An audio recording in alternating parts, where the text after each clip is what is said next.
Okay, awesome. The title of this morning's message is Making God's Presence a Priority. And if some of you can remember last week's sermon, I think most of you can't. Eh? If you can, good job. Last week's sermon, we looked at why we meet together as Christians, as believers. Why is it so important? And throughout the Bible, God encourages us and shows us why it's so important as Christians we gather together. And we'll see exactly why again just now. But when we looked at it last week, we saw that the Israelites would gather around the presence of God. If you remember them in the desert, they would encamp around the tabernacle, the place of meeting. And that was where God was. And so they would always gather around God's presence. And so it encouraged us as a church. Why do we come together? Obviously, there's so many benefits. You know, we enjoy the worship and the sermon and the whatever. But the main reason we come together is to be in God's presence and to honor Him. And He should always be our center. And even though the Israelites gathered around the presence, they never actually got to experience His presence. I want to say that again. Even though the Israelites gathered around God's presence, they never got to experience it. They never got to enjoy God's presence, because only once a year was a high priest, one person, was allowed to enter God's presence, which was the Holy of Holies, in order to make atonement for the sins of the people of Israel. And so if you think of the tabernacle, there were three kind of sections. It was the outer court, the inner court, and the Holy of Holies. And this is kind of like how the Holy of Holies looked like. And I want you to just remember the curtain, okay? As we look at the sermon, just look at the curtain. The curtain had a very specific role, or it represented separation. And so only once you went through the curtain or behind that curtain were you then in God's presence, the Holy of Holies. And throughout the Old Testament, you see how serious this place was, okay? So God gave Moses detailed instructions on how to build this tabernacle, piece by piece, what should be in there. And Moses actually saw this structure in heaven. So the most holy place was an actual replica of a structure in heaven. And so the Holy of Holies represented heaven. And in Leviticus 16 verse 2, it says, "The Lord said to Moses, warn your brother Aaron not to enter the most holy place behind the inner curtain whenever he chooses. If he does, he will die. For the ark's cover, the place of atonement, is there, and I myself am present in the cloud above the atonement cover." And so we see that Aaron and anyone couldn't just go into God's presence whenever they wanted. There were specific instructions, and particularly the high priest. And we see that God says, I myself am present. Isn't that amazing? That emphasis, not just I am present, I myself am present. And the inner curtain represented separation between God and man.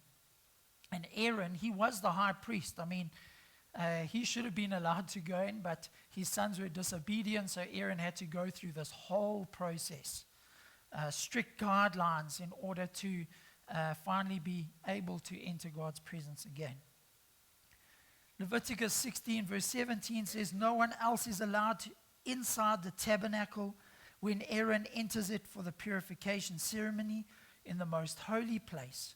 No one may enter until he comes out again after purifying himself, his family, and all the congregation of Israel, making them right with the Lord."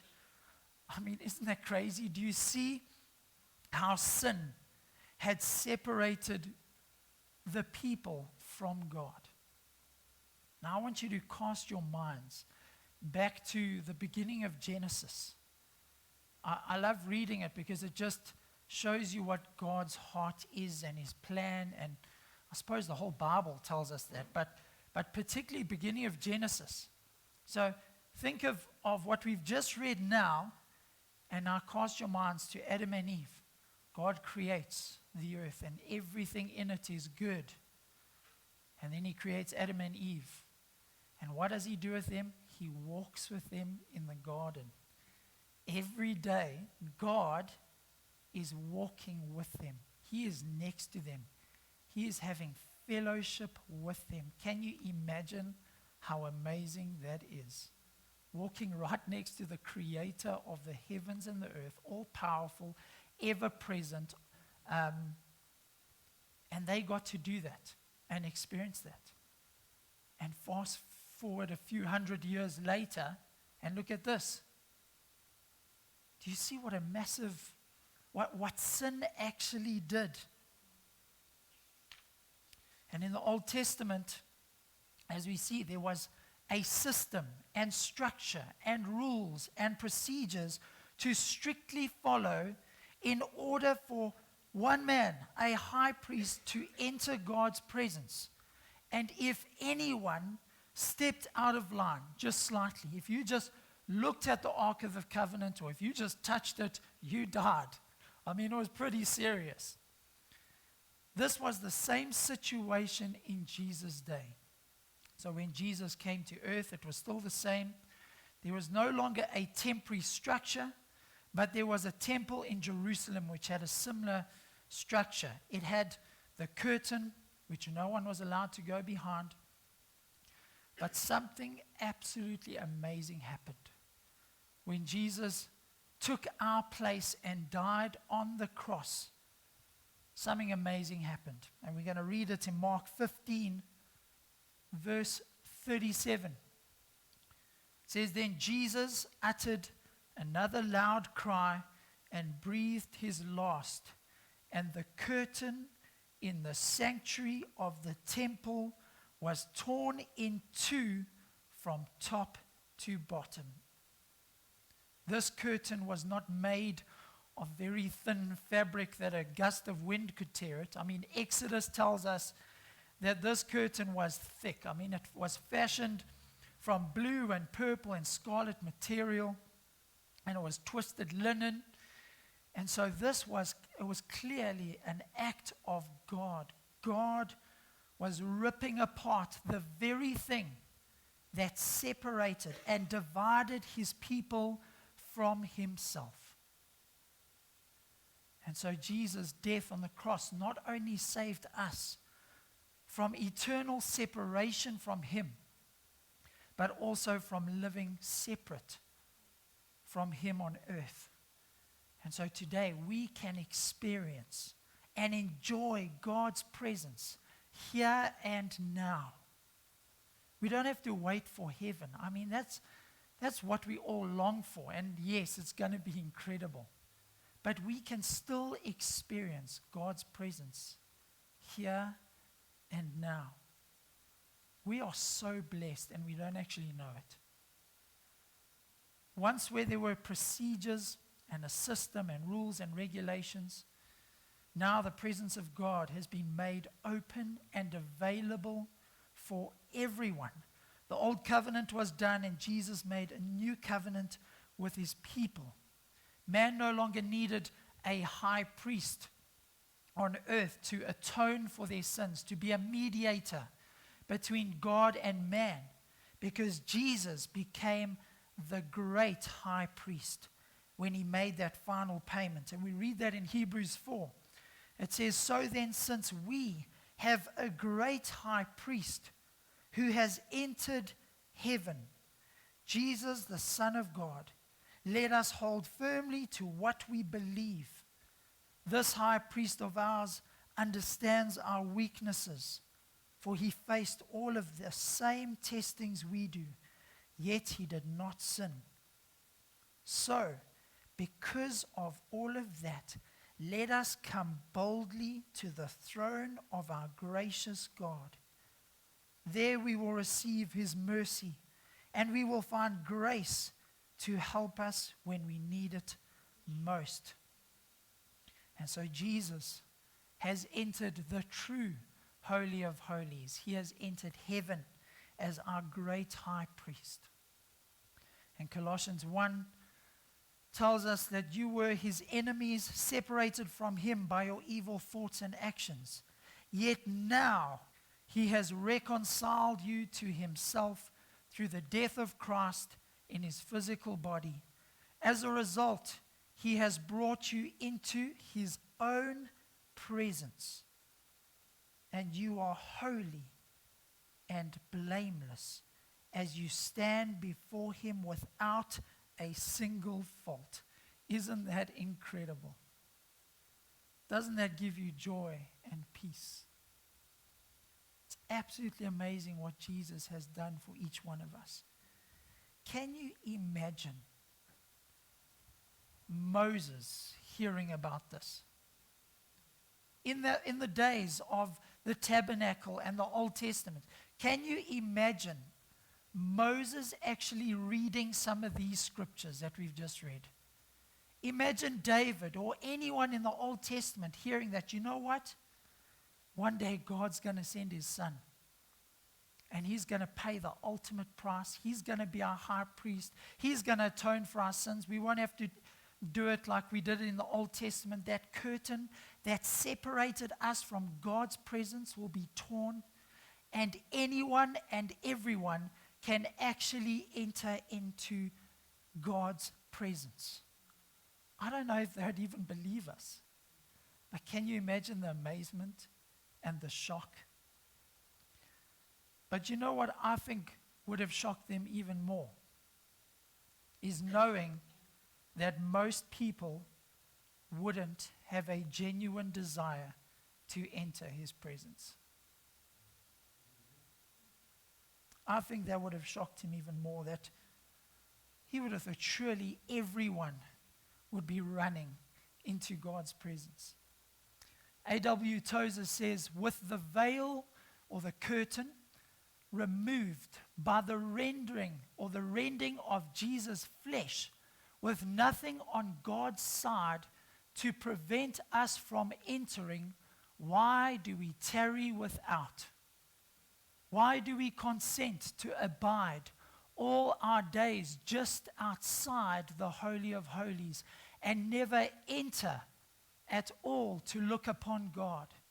We hear the bridegroom say, show me your face. Let me hear your voice. For your voice is sweet and your face is lovely. We sense that the call is for us, but still we fail to draw near. And the years pass and we grow old and tired in the outer courts of the tabernacle. I looked at this word presence, God's presence. This word presence is a common translation of the Hebrew word face. God's presence, God's face. It's to look upon his face. God is always with us. We know that. He is always with us, but there is a difference between knowing God is with us and actually experiencing his presence, actually having an encounter, a personal encounter with him. You see, Israel knew that God was with them. In the desert, if you went and asked the Israelites, is God with you? They would have said, yes, he's with us. I mean, he parted the Red Sea. He's fed us manna. He opened the rock for water. God is with us. He is with us. But have you had a personal encounter with him? No. They weren't allowed in the Holy of Holies. And so there's a difference. Yes, God is always with us, but do you ever have a personal encounter with him? Do you hear his voice? Do you feel his presence? Do you feel his peace and joy inside? Have you had a personal encounter with the Lord? And the two places or situations that God emphasizes his presence with us is, number one, as we looked last week, is in a corporate setting. Matthew 18:20 says, where two or more gather in my name, I am there. It's a promise that we as a church constantly look to, constantly hold on, because God has said to us, when you guys gather together, even if there's just two or three, I am there with you.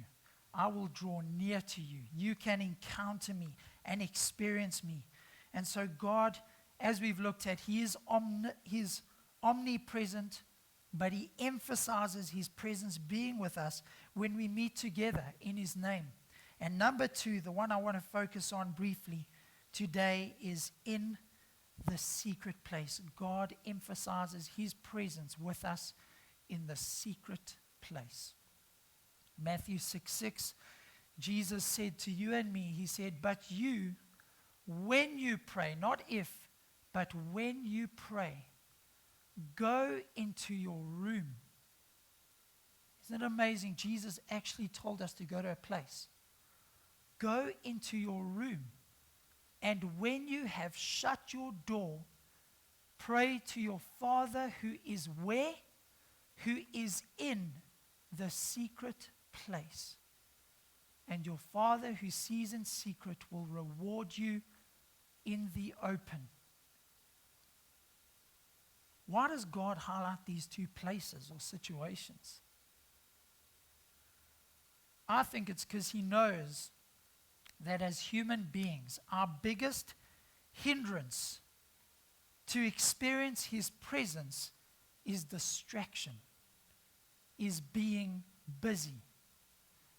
And so you think of church or whatever meeting you gather in his name, you are setting aside time. So on a Sunday morning, you're saying, okay, I'm setting aside an hour and a half to just come and honor you, Lord, and to be in your presence. Instead of using that hour and a half, doing work or relaxing or whatever. But you come here and it helps us and allows us to, it's still a challenge, let's be honest, to try and focus on God and not what I need to do and my Sunday roast and this and that and stresses at work. But it gives us the platform to at least focus on him. And again, with a secret place. To close your, I can never take my cell phone into the secret place. You hear the message and suddenly I'm distracted. And so I've got to leave my cell phone out the room. But it's just to be alone with him and focus on him. You think of the story of Mary and Martha. It's one we constantly go back to because it's pure gold. It's beautiful. The picture of Martha is just busy in the kitchen, and her heart's right. She loves Jesus, and she wants to honor Jesus, and she wants to serve him. She's making a meal for Jesus. But then you get Mary, who's just sitting at his feet, just looking at his face, listening to every word, just soaking it in. And so church and the secret place helps us to fix our eyes on Jesus and to give him our undivided attention. The secret place has changed my life. I'll be honest, I don't know where I'd be right now, or what I'd be doing, or what kind of person I would be if it wasn't for the secret place. As I've told you guys many times, 2014 was the most difficult year of my life, being unemployed for almost the whole year, and knocking over a pedestrian and killing them, and having salmonella food poisoning, and being on the brink of death, and there's a few others. But that year caused me, or it brought me to a place of brokenness, where I was just desperate for God. I was just desperate to experience him. I was tired of hearing other pastors and other people saying, I met God and God said this to me and God said that. And I'd be like, why am I not experiencing this stuff? I want to experience it for myself. And so it forced me to spend time in the secret place. And it was in that place that I began to experience the most incredible things. I would experience peace and joy, even though I was going through the most insane year. And so what I would do is I would want to be there. I would want to be with him and to experience that peace, and where all that stress and anxiety just disintegrates. And it was in that place that, as you know, God told me to plant this church. And it's not the only thing he's told me. I mean, I just felt I must bring this to you. This book is just like so precious to me, okay, besides the Bible. But this is things that God has told me personally in the secret place, that he's spoken to me directly. He's highlighted certain scriptures, and many times I preach on a Sunday morning is out of that place, that God has laid something on my heart and he's highlighted something in my life or said something to me. And it's just amazing what God does in that secret place. He's even said to me, he once said to me as I was meditating on John 15, I am the vine, you are the branches, and that the Father prunes us. And the one day in the secret place, God said to me, do you know that I can only prune you when you are in my hands? I can only prune you when you are in the secret place with me. I thought, that's amazing, you know. And he gave me this picture how, if you think of a farmer pruning something, they've always got to have it in their hand. And how he said, I've got to have you in my hand in order for me to prune you and mold you and make you into Jesus. And so if I'm only spending 5 minutes a day with him, he's only got 5 minutes to prune me. But if I'm giving him more time, he has more time to change me and mold me and help me. Smith Wigglesworth says, believe that when you come into the presence of God, you can have all you came for. You can take it away and you can use it, for all the power of God is at your disposal in response to your faith. And I've asked Gavin to show us a video. In the last 2 months, I came across this guy named Eric Gilmore. I don't know if a few of you might know him, but God has given him the most incredible knowledge, and he has experienced God so much in the secret place. And God has told him now to teach others. And so he just travels the US and goes to other countries and actually just teaches people. He teaches churches how to spend time with God in the secret place. And I thought I wondered, how can I explain to you what he experiences? And I just thought, I've got to show you the video. It's 10 minutes long, but it's just someone interviewing him. And he explains how he came to this place of spending time in the secret place.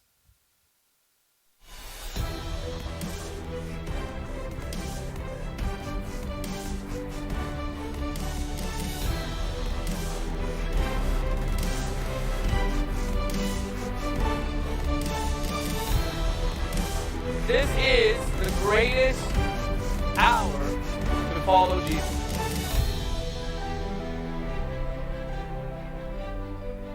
Hey everybody, we're here with Eric Gilmore. Eric, I want to talk quickly. I want the people to get to know you. They already know you, but I want to quickly talk about what you really burn for, what's on your heart, what makes you tick. In your life, what matters most? Has to be above everything else, the presence. When I say the presence, I mean the fact that God has given to us His own Spirit. Mm-hmm. And that Spirit is His presence with us. It is not just He is here, it is that He lives on the inside and empowers us. So He not only is just present, and not only is He blissful, and not only is He joyful and full of peace, and then imparts those things into our souls, but He is the empowerment to be able to please Him. He is the means by which He pleases Himself through us. And that is all wrapped up in the fact that he is right here, Emmanuel, God with us. Right. If you could pick anywhere to be, where would you be? In my chair in my closet. Why is that? What do you mean by closet? I actually have a closet, a walk-in closet my wife and I share.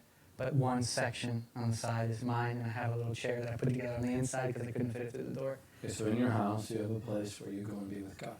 Yes. Okay, and do you have clothes hanging on the inside of the closet? Uh-huh. Okay, but you have a chair in there. Yeah. And that's your favorite. I mean, you could go to a lot of places in the world. There's no place in the world that I would Why? rather be. Well, because, number one, Jesus told us when we pray to go into your closet and shut the door. Yeah. But even more than that, I've met him there so many times Yeah. that the chair, the smell, the way it's positioned, everything is just very special, you know? So it's just the most incredible place on the planet for me. Yeah. And then some would think it'd be boring in there. Mm-hmm. Is it?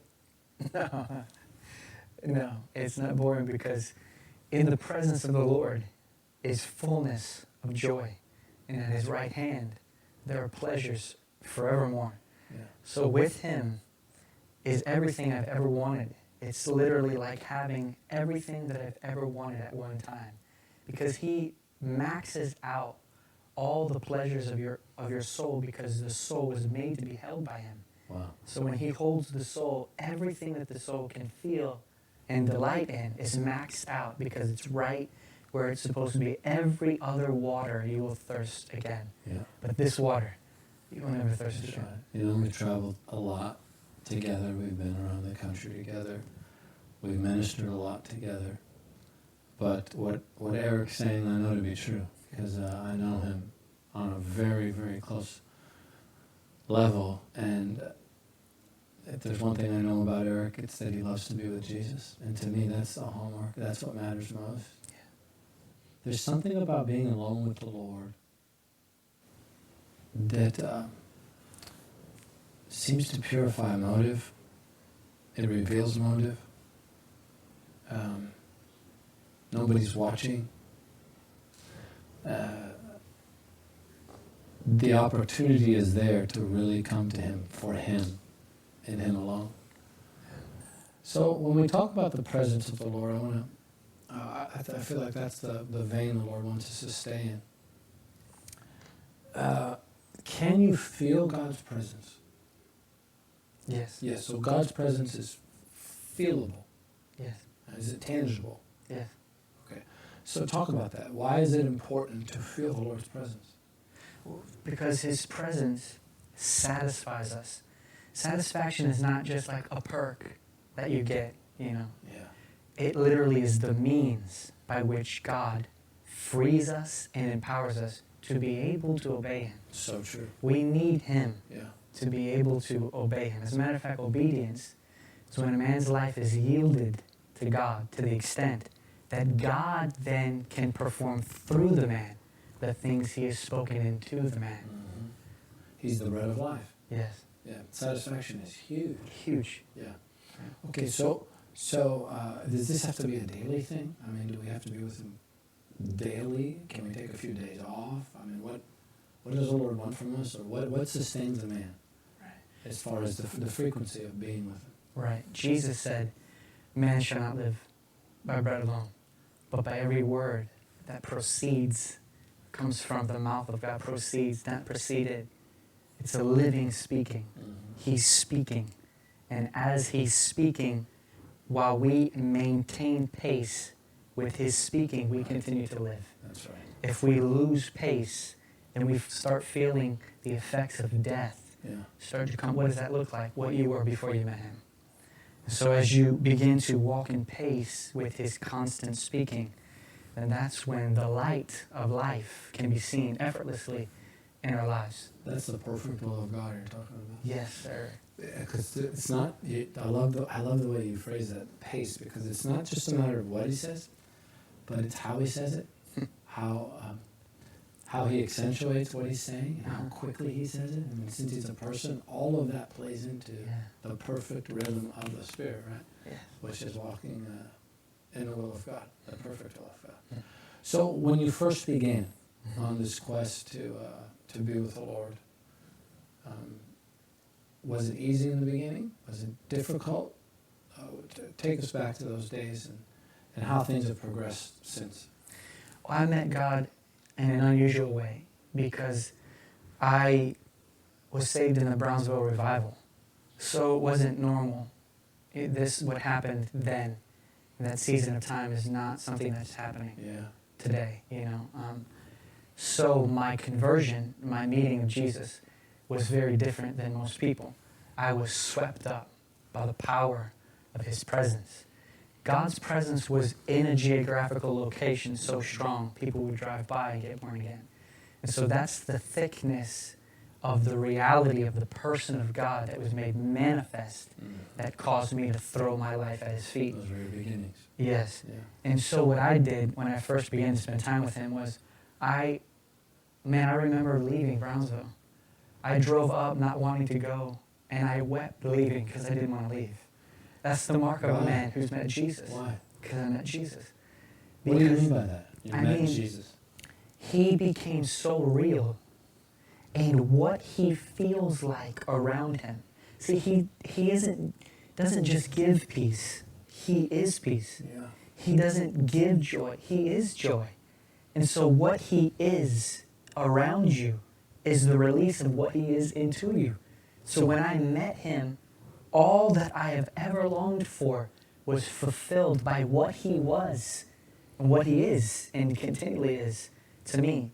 Wow. And so that's why I began to weep, because for the first time in my life, all the holes in my soul were filled, because all that he was everything I needed.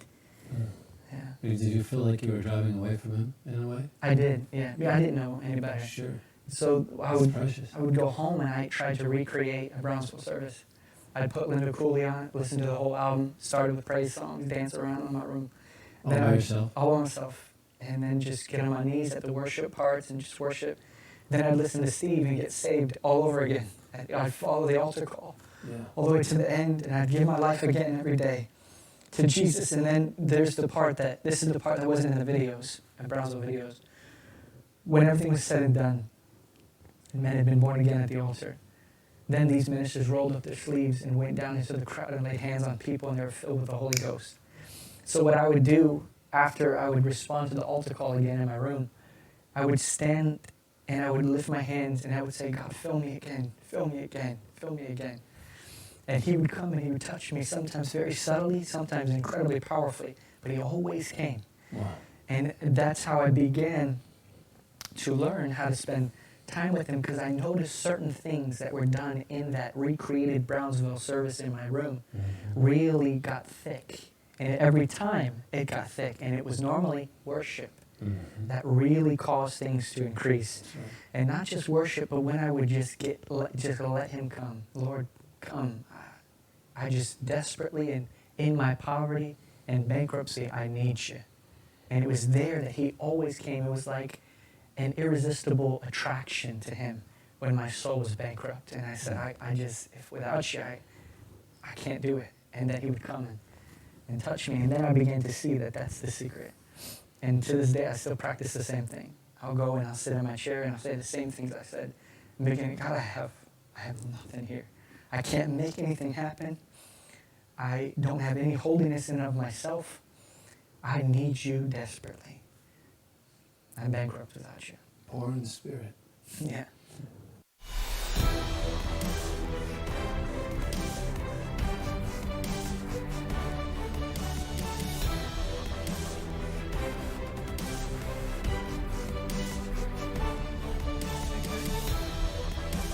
This is the greatest.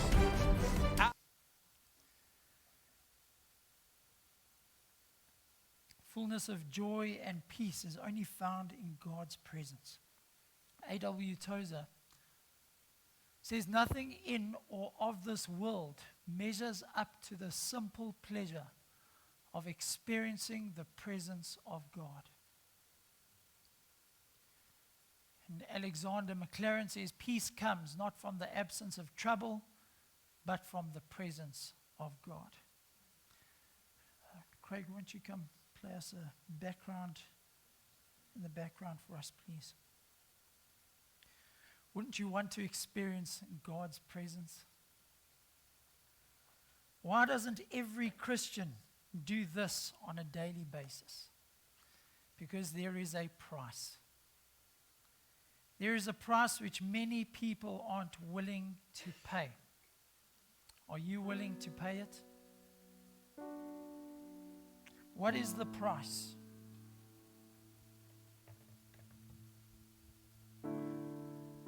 This is the price.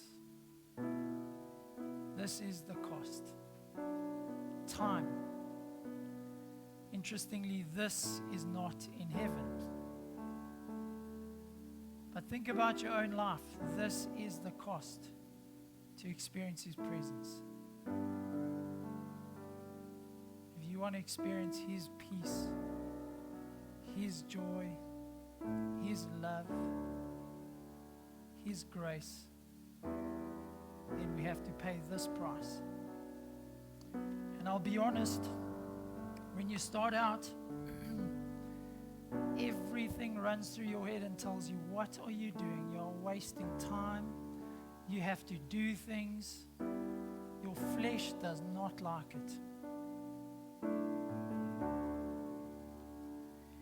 You can imagine it doesn't take 5 minutes to enter God's presence, you know. Just shut your door and next thing, boom, there is God. It takes us time. It's, you know, God says, be still and know that I am God. It's in the stillness that we can know Him. And many people don't know God because they don't take time to be still. Psalm 37 verse 7 says, be still before the Lord and wait patiently for Him. And so we have to wait for His presence to come. Many people lose heart and patience and miss out on meeting God. And so time is the price to pay. Are you willing to pay it? Just before Jesus died, He said these words, it is finished. The old covenant had come to an end and we were reconciled to God. The way has been made, the curtain has been torn. The price has been paid. The rituals have been followed, and because of all of that, you and I can enter God's presence with boldness and confidence. Let us make God's presence a priority when meeting together as well as in our personal lives. Let's pray.